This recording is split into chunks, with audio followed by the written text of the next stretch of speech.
Good morning, Brandon Hardison, host of Hardison's Tips. Glad that you can join me this morning. Not going to keep you long because I know you're trying to get prepared for today, but we just wanted to touch on where we left off yesterday, and that is the future of sales training programs. You know as well as I do, with a new technology form always moving forward, people are always going to say the old training just doesn't work anymore. Now, whether you buy into it or not, sales training programs of the future will change. Remember, change is progress.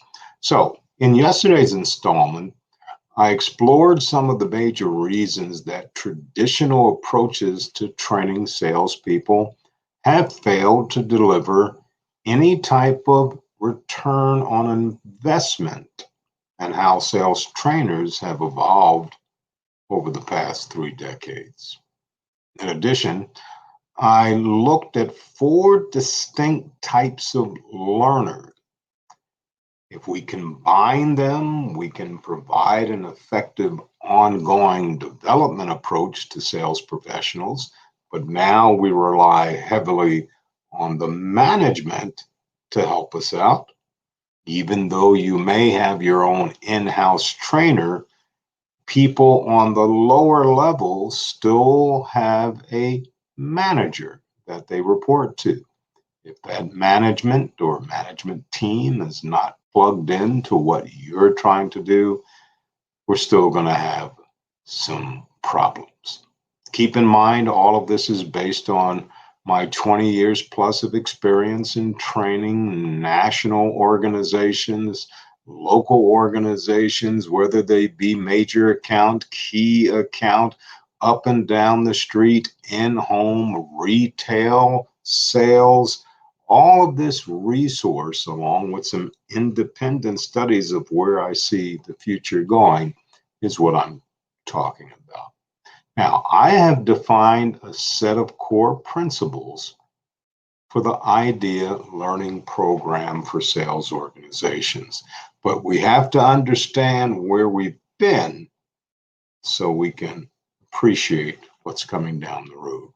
These principles specifically are addressing the major barriers that are keeping successful sales consultants and successful trainers from moving forward because we don't see the results.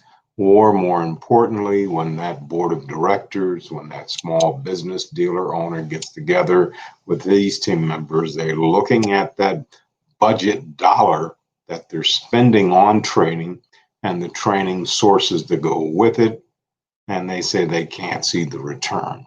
Instead of them actually looking at the whole thing, starting from the hiring process, that's what they miss out. That goes to the bottom line. The time it takes to interview, source, bring the right person in, interview the proper way. Is there an assessment? Do we do an onboard effectively? And now we need to make sure that management, along with that trainer, vendor from the outside or in-house, we're working as a team, because it's up to that manager, especially those first 30, 60, 90, 120 days. And we know where we're at with that. So with that, the things I just wanted to touch on today, and then we'll continue on as we finish off the week of some of these things that will be coming down the pike, whether you like it or not. So, very first one, sales process alignment. And what do I mean by that?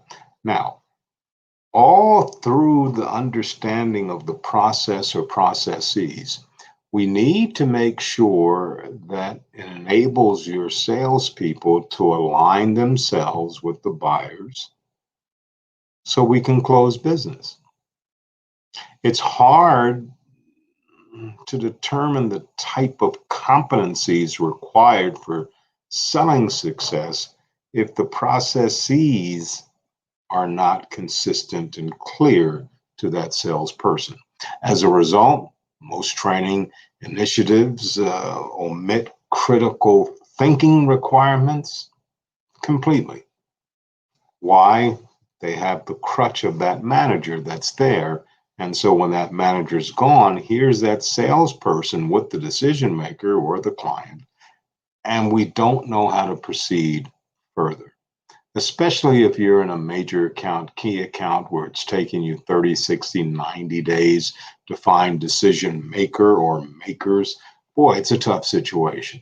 In addition, a sales process map also provides insight into the tools, and maybe there's some templates that provide the most impact to assist that salesperson when they're by themselves. Now, if you're in retail sales, you say, well, we hide that a little bit different. We have an inside trainer that helps out. We have a floor manager that makes sure people are doing the right thing. But I guarantee you that floor manager is not many times managing by walking around. They're not doing effective one-on-ones.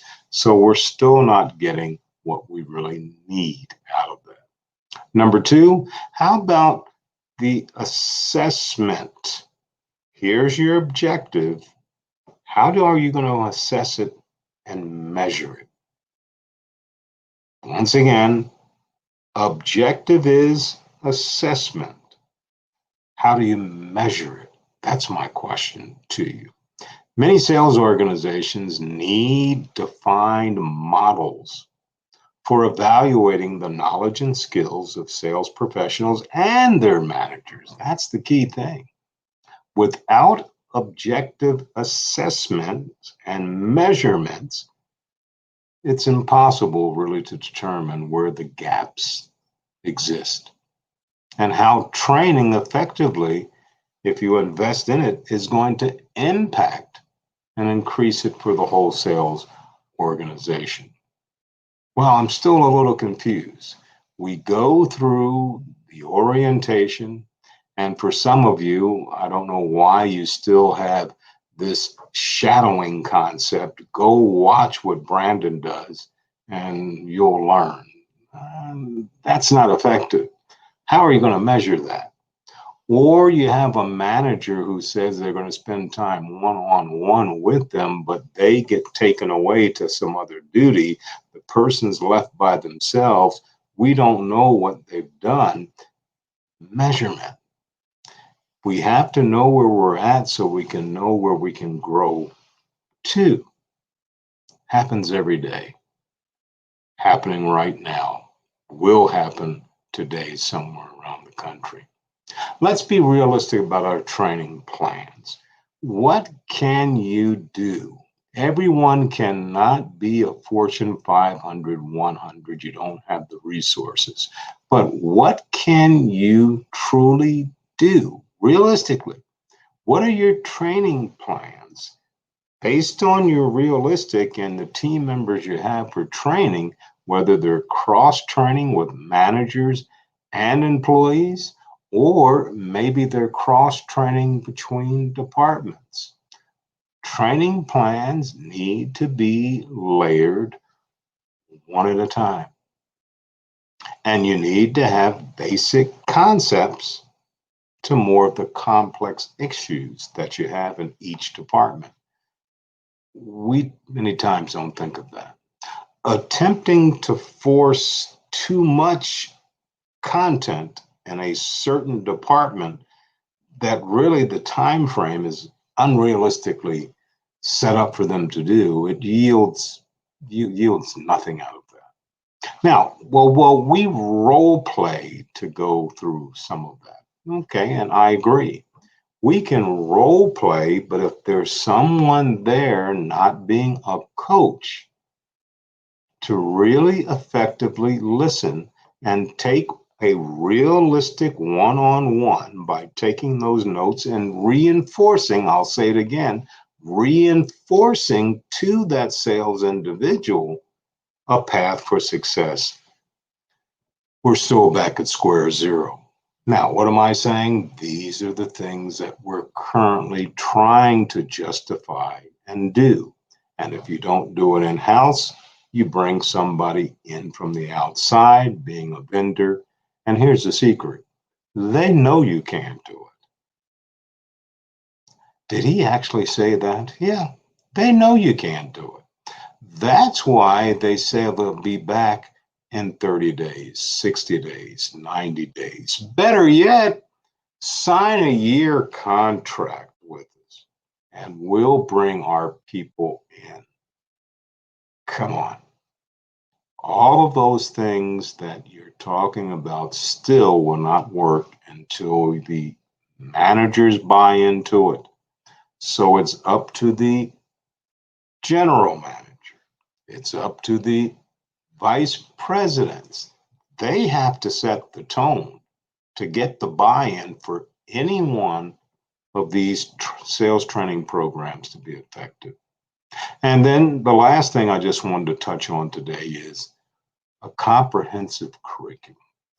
Not something that's war and peace, because you know as well as I do, when it comes to sales, their minds are a little bit different, even the managers. The curriculum many times are overwhelming. And I'll focus on this much of the curriculum because I don't see the importance of all of this unless it's taken piece by piece and the syllabus instructs them. Oh, that means somebody needs to oversee it and make sure that the reinforcement of all this is being done. So here are some issues traditionally we've been fighting for decades. That's why I told you yesterday, and that's why I'm going to end it with today, that the future of sales training programs are going to change, whether we like it or not. Now, we'll continue with this series on Thursday because tomorrow we'll be on at 12 noon live with our special guest coming out of the automotive industry, Miss Rebecca Chernick from Chernick Consulting.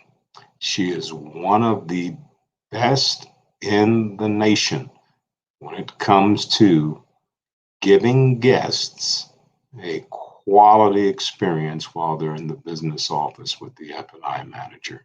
So we'll be on at 12 noon with a live guest, Rebecca Chernick. And then on Thursday and Friday, I will show you what's coming down the pike as far as the future of sales training. Once again, Brandon Hardison, glad you can be with me this morning and every morning as we try to give you some tips on what's happening in the sales industry. Because if you're a sales consultant out there or want to be, congratulations. This is the best industry to be in. But you have to have a good foundation because customers buy from people. But you have to be confident and you have to be in control. With that said, as always in parting, go out and make it a champion.